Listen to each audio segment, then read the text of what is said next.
Good morning, students. In today's session, we'll discuss some few more concepts in the computer network, in the data communication and computer networking. Now, what is analog and digital signals? So, analog and digital signals are the types of signals carrying information. The major difference between both signals is that the analog signals have continuous electric signals, while digital signals have non-continuous electrical signals.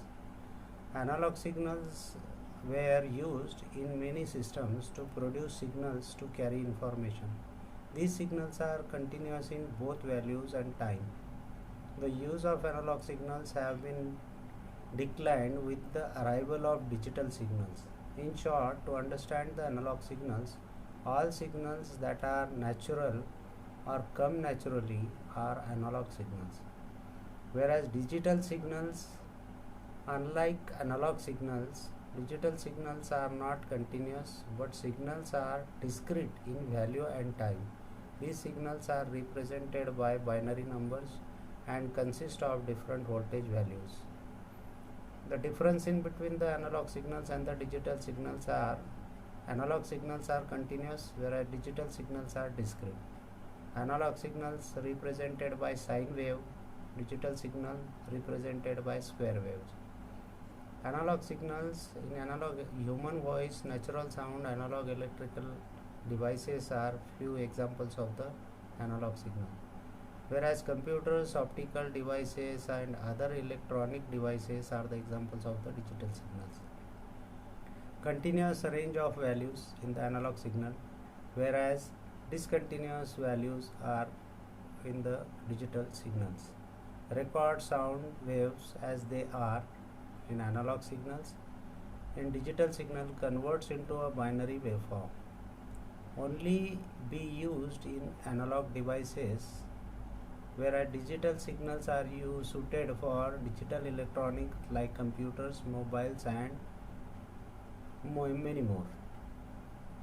Now, data transmission. Data transmission is the process of sending digital and analog data over a communication medium to one or more computing or network communication or electronic devices. It enables the transfer and communication of devices in point-to-point, or multi-point or multi-point environment. Data transmission is also known as digital transmission or digital communication. In the diagram you can see data communication, parallel, serial. There are two types. In serial, synchronous and asynchronous transmission is there. Now, transmission modes in computer networks. There are three transmission modes are there which are used in the communication, that is simplex, half duplex and the full duplex. Transmission mode means transferring of data between two devices. It is also known as communication mode. Buses and networks are designed to allow communication to occur between individual devices that are connected. There are three types of transmission modes: simplex, half duplex and full duplex. In simplex mode, the communication is unidirectional, as on a one-way street. Only one of the two devices on a link can transmit. The other can only receive. The simplex mode can use the entire capacity of the channel and to send data in one direction. Example is your keyboard, traditional monitor. The keyboard can only introduce input.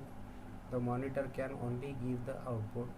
That is simplex, one-way communication. Next is your half duplex. In half duplex mode, each station can both transmit and receive, but not at the same time. When one device is sending, the other can only receive and vice versa. Example is your walkie-talkie, in which message is sent one at a time and messages are sent in both the directions.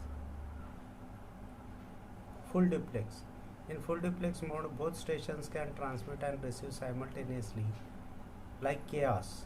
In full duplex mode, signal going in one direction share the capacity of the link with signals going in other direction. This sharing can occur in two ways. Either the link must contain two physical separate transmission paths, one for sending and other for receiving, or the capacity is divided between signals traveling in both directions. Telephone network is the good example of the full duplex mode. Now, what is serial transmission? When data is sent or received using serial data transmission, the data bits are organized in a specific order. Since they can only be sent one after another, the order of the data bits is important as it dictates how the transmission is organized when it is received.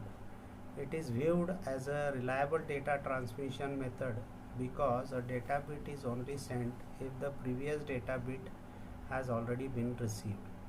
You can see in the diagram sender and receiver how the bits are get serially transmitted in the 8-bit data.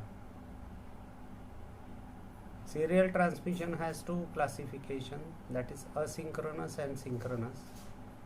Asynchronous serial transmission, data bits can be sent at any point in time. Stop bits and start bits are used between the data bytes to synchronize the transmitter and receiver and to ensure that the data is transmitted correctly. The time between sending and receiving data bits is not constant, so gaps are used to provide time between transmission. The advantage of using the synchronous method is that no synchronization is required between the transmitter and the receiver devices. It also more cost effective method. A disadvantage is that the data transmission can be slower, but this is not always the case. Synchronous serial transmission, data bits are transmitted as a continuous stream in time with a master clock. The data transmitter and receiver both operates using a synchronized clock frequency. Therefore, start bits, stop bits and gaps are not used. This means that the data moves faster and timing errors are less frequent because the transmitter and the receiver time is synced. However, data accuracy is highly dependent on timing being synced correctly between devices. In comparison with asynchronous serial transmission, this method is usually more expensive. Next is your parallel transmission. Transmitting several bits of data simultaneously using multiple lines, that is 8-bit, 16-bit, 32-bit and 64-bit. The pathways between the CPU and the memory are parallel, and they used to be parallel between the CPU and the peripheral devices. For example, parallel ATA was replaced with the ATA SATA. Parallel PCI was replaced with the serial PCIe. In the diagram you can see simultaneous transmission of 8-bit data. How can be done? Now, difference between the serial and the parallel transmission. In the serial transmission, data bit flow in bidirection. In parallel transmission, data flows in multiple lines. Serial transmission is cost effective, parallel transmission is not cost effective. In serial transmission, one bit transferred at 1 clock pulse. In parallel transmission, 8 bits transferred at 1 clock pulse. In serial transmission is slow in comparison to the parallel transmission. Parallel transmission is fast in comparison with the serial transmission. Generally, serial transmission is used for long distances, whereas parallel transmission is used for short distances. Now, difference between the synchronous and the asynchronous transmission. In synchronous transmission, data is sent in the form of blocks or frames. In asynchronous transmission, data is sent in the form of bytes or character. Synchronous transmission is fast Asynchronous transmission is slow. Synchronous transmission is costly. Asynchronous transmission is economical. In synchronous, time interval of transmission is constant, whereas in asynchronous, time interval of transmission is not constant, it is random. We'll discuss some more advanced concept in the next session.